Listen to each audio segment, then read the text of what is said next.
As a kid in school in the 80s and 90s, I remember students in my classes being hyper or disruptive. Occasionally, I would hear the label of ADHD being thrown around.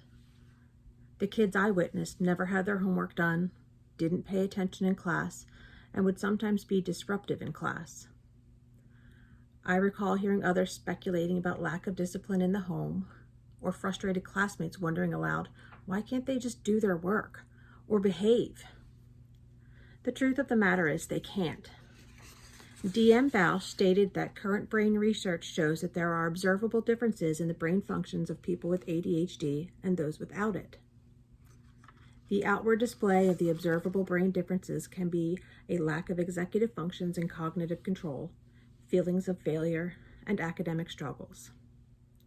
As a mom and a former paraeducator, I've seen and been a part of educating many students with ADHD, as well as raising my own son. My youngest son was diagnosed with ADHD in kindergarten. We have learned alongside him how totally life-encompassing ADHD is. In the school setting and at home, students with ADHD will most likely be forgetful, disorganized, impulsive, and scattered. The normal routines that are second nature to me and other neurotypical members of the household are far from routine for my son with ADHD. But he's also funny, entertaining, smart, and kind. I understand that the first part of the description is what concerns educators. The frustration of a kid, or more, with ADHD in the classroom increases workload, can distract other students, and can be near impossible to assess for learning. They just don't fit in the box, even when the box is big. This can lead students with ADHD to being lost. Their grades may suffer, and feelings of failure can creep in. In elementary grades, teachers are able to assess learning more personally. But as students move through and prepare to enter high school, the assessments are less personal and much more demand is placed on the students to demonstrate their learning in a more streamlined fashion. To be successful in high school, students need to be able to plan ahead, work mostly independently, and conform. Navigating through the education system through a lens of ADHD is a struggle and can most prominently be felt during the first year of high school. Most students get into the high school groove by the spring of their freshman year, learning how to be independent and how to be successful in the high school setting. For students with ADHD, by this point, they have learned to dislike school and realize they will never be successful. Without proper support, and sometimes even with it, students choose to drop out of school.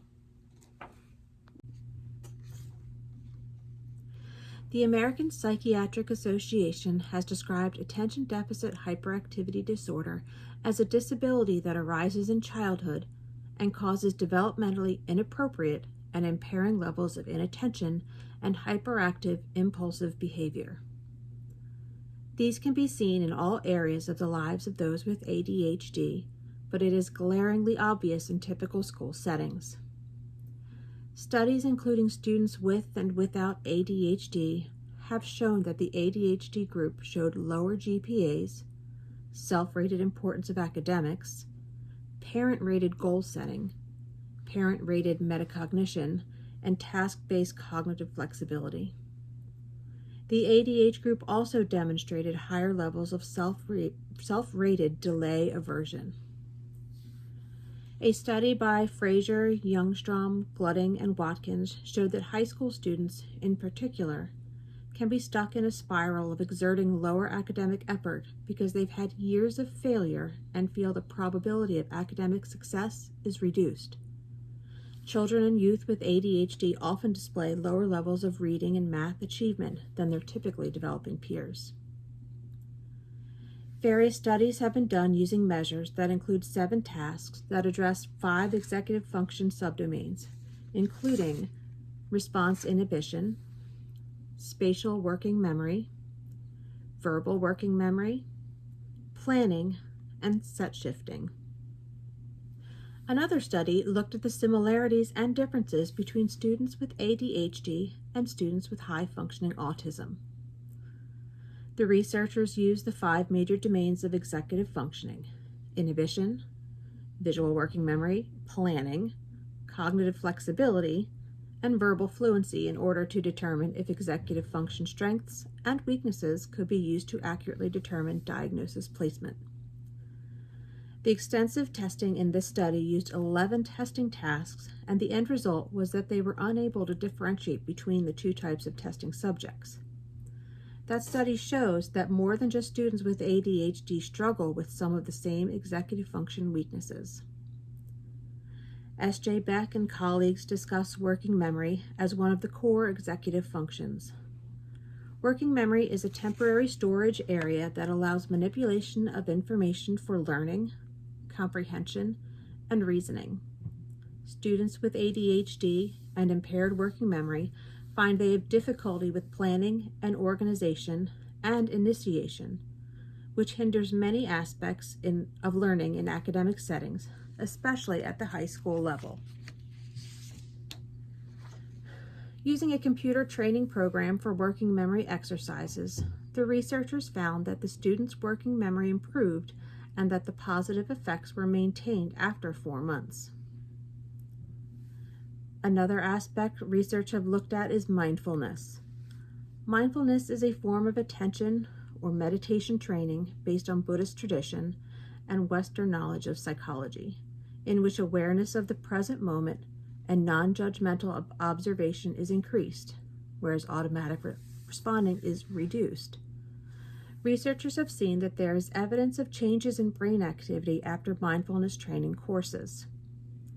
The researchers also saw evidence that the parallel parent training in mindfulness had a positive effect on families coping with the stress of ADHD.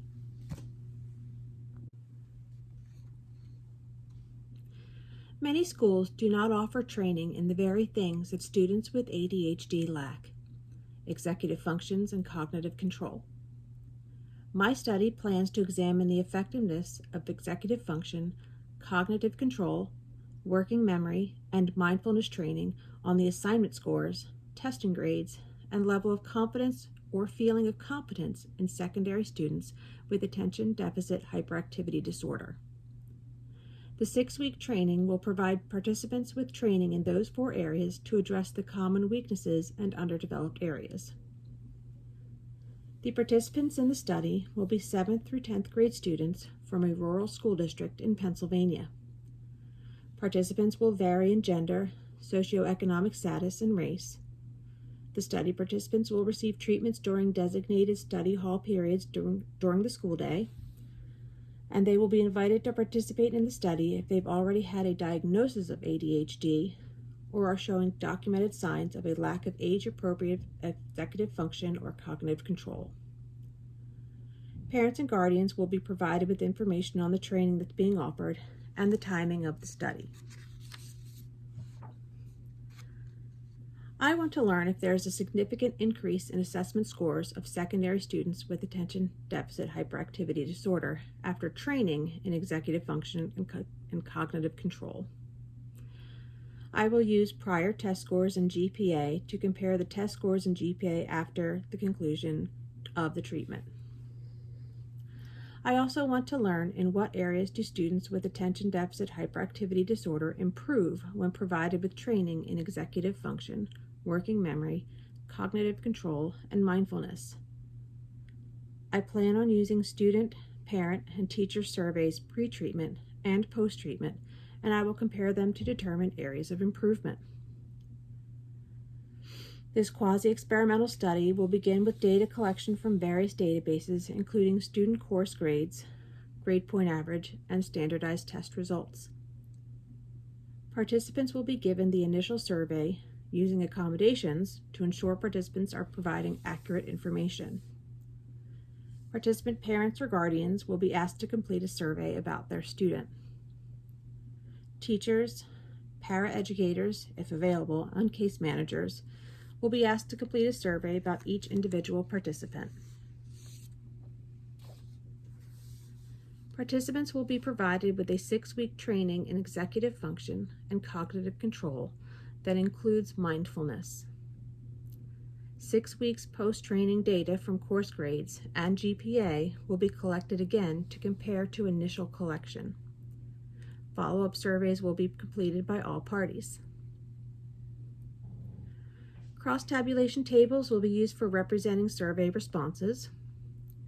Participants' academic growth will be depicted using measures of central tendency such as mode, median, mean, and range. I will use triangulation design to assess the results from both the quantitative result perspective as well as the qualitative result perspective. Information from both perspectives will be used to analyze the questions proposed for this study. Thank you for taking the time to watch my presentation.